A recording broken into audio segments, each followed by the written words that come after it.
अब परिवार के जो सदस्य जुड़े आके, पत्नी आते ही पूरी हृदय में आनंद, परिवार में आनंद, और जीवन भर वो आनंद ही सुख देने के लिए उसका जन्म हुआ। वो अपना ऋणानुबंध मुक्त, और आते ही भयंकर क्लेश खड़ा कर दिया, बीच में दीवार और झगड़ा वैसा, फिर अतरे दिन मारपीट शुरू, कलह अशांति, पूरा जीवन नरक हिसाब करने आए।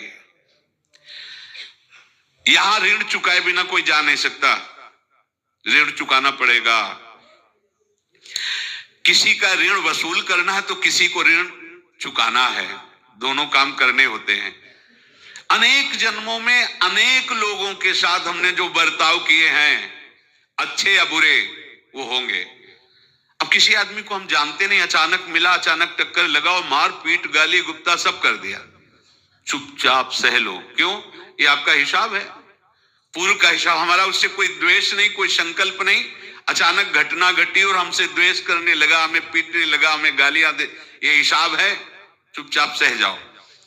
अपने घर का भाई ही भारी दुश्मन बन गया और क्लेश, हिसाब है। एक प्रभुदत्त ब्रह्मचारी जी की वाणी में पढ़ा था, एक महात्मा जी भ्रमण करते थे, तो उस समय असरफियां चलती थी, मोहरे असरफियां, तो उनको भेंट में देते लोग। तो या तो ठाकुर सेवा में लगे तत्काल, या संत सेवा में तत्काल लगे, उसका संग्रह करके डोलना ये ठीक नहीं है बैरागी के लिए, सिद्धांत में ये ठीक नहीं है। तो जब 2, 4, 6, 8 ऐसे मोहरे हुई, तो उन्होंने विचार किया कि और भ्रमण करके जब काफी मोहरे हो जाएंगी तो प्रयागराज में जब कुंभ पड़ता है, एक बार पूरे सब अखाड़े के संतों को, अलग अलग संप्रदाय सब संतों को बुलाएंगे और सबको पवाएंगे। अब साधु है तो यही विचार करेगा, और क्या विचार करेगा।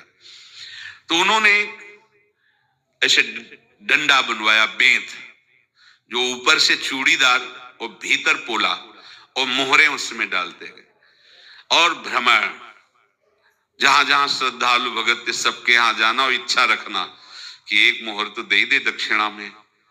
कामना कोई भी हो वो बांधती ही है, ध्यान रखना। इसीलिए प्रभु जो चाहे वो करे, अपनी चाह नहीं रखनी चाहिए, अपनी चाह प्रभु की चाह में मिला देनी चाहिए।